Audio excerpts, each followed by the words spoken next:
ലോകത്തുള്ള ഏതെങ്കിലും രാജ്യങ്ങളെ തമ്മിൽ തല്ലിച്ച് അതിലൂടെ ലാഭം ഉണ്ടാക്കുന്ന ഒരു രാജ്യമാണ് അമേരിക്ക. മുട്ടനാടുകളെ തമ്മിൽ അടുപ്പിച്ച് ചോര കുടിക്കുന്ന കുറുക്കൻ്റെ പഴയ കഥ എല്ലാവരും കേട്ടിരിക്കും. അതേ കഥ തന്നെയാണ് അമേരിക്കയുടേതും.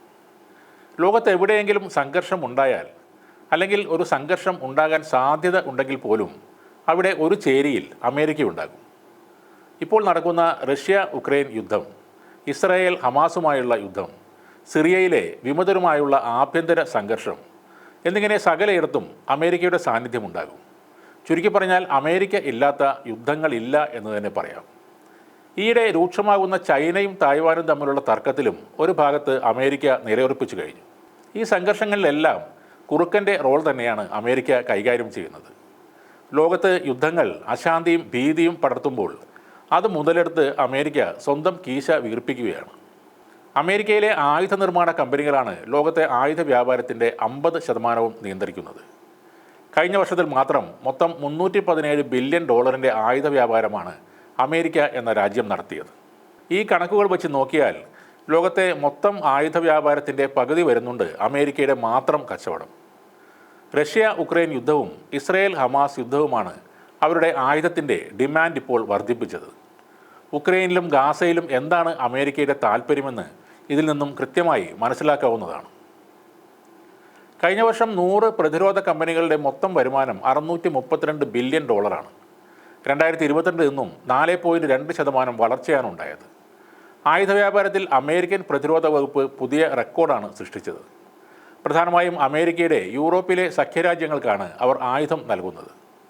ഈ കാലയളവിൽ ഏറ്റവും അധികം നേട്ടമുണ്ടാക്കിയത് Lockheed Martin, RTX, Northrop, Boeing, General Dynamics തുടങ്ങിയ പ്രതിരോധ കമ്പനികളാണ്. Ukraine, Russia, Israel Iran, Israel Hamas, Israel ഹൂത്തികൾ, ഇങ്ങനെ ലോകം സംഘർഷങ്ങളുടെ പിടിയിൽ അമരുകയാണ്. നിലവിലെ ഈ സാഹചര്യത്തിൽ അമേരിക്കൻ ആയുധ നിർമ്മാണ കമ്പനികളും തടിച്ചു കൊഴുക്കുകയാണ്. ലോക സമാധാനത്തിന് തന്നെ ആശങ്ക ഉയർത്തുന്നതാണ് ഈ സാഹചര്യം. അതിനിടെയാണ് അമേരിക്കൻ കമ്പനികൾക്ക് ചൈന ഉപരോധം ഏർപ്പെടുത്തിയെന്ന വാർത്ത പുറത്തു വരുന്നത്. 13 അമേരിക്കൻ ആയുധ കമ്പനികൾക്കാണ് ചൈനയുടെ ഉപരോധം. തായ്വാന് ആയുധം നൽകാനുള്ള തീരുമാനമാണ് ചൈനയെ ചൊടിപ്പിച്ചതെന്നാണ് ബ്ലൂംബെർഗ് റിപ്പോർട്ട് ചെയ്യുന്നത്. ചൈന ഉപരോധിച്ച കമ്പനികളിൽ ഭൂരിഭാഗവും ഡ്രോൺ നിർമ്മാണ രംഗത്ത് മുൻപന്തിയിൽ നിൽക്കുന്നവരാണ്. ടെഡലൈൻ, Brown Engineering, Brinc Drones, Shield AI എന്നിവയാണ് ഡ്രോൺ നിർമ്മാണ രംഗത്തുള്ള ഉപരോധം ഏർപ്പെടുത്തിയിട്ടുള്ള കമ്പനികൾ. Rapid Flight LLC, Red Six Solutions, Synexxus Firestorm Labs, Kratos Unmanned Aerial Systems, Havoc AI, Neros Technologies, Cyberlux Corporation, Domo Tactical Communications, Group W എന്നിവയാണ് ഉപരോധ പട്ടികയിലുള്ള പ്രധാനപ്പെട്ട കമ്പനികൾ. ഇതിനു പുറമെ 6 കമ്പനികളുടെ എക്സിക്യൂട്ടീവുകളുടെ സ്വത്തുക്കൾ കണ്ടുകെട്ടുമെന്നും ചൈന അറിയിച്ചിട്ടുണ്ട്. റേത്തിയോൺ, BAE സിസ്റ്റംസ്, യുണൈറ്റഡ് ടെക്നോളജീസ് എന്നീ കമ്പനികളുടെ മുതിർന്ന ഉദ്യോഗസ്ഥർക്കെതിരെയാകും നടപടി സ്വീകരിക്കുക. ഇവർക്ക് ചൈനയിലേക്ക് കടക്കാൻ വിലക്കും ഏർപ്പെടുത്തിയിട്ടുണ്ട്. ചൈനീസ് വിദേശകാര്യ മന്ത്രാലയമാണ് ഈ ഉപരോധം പ്രഖ്യാപിച്ചത്.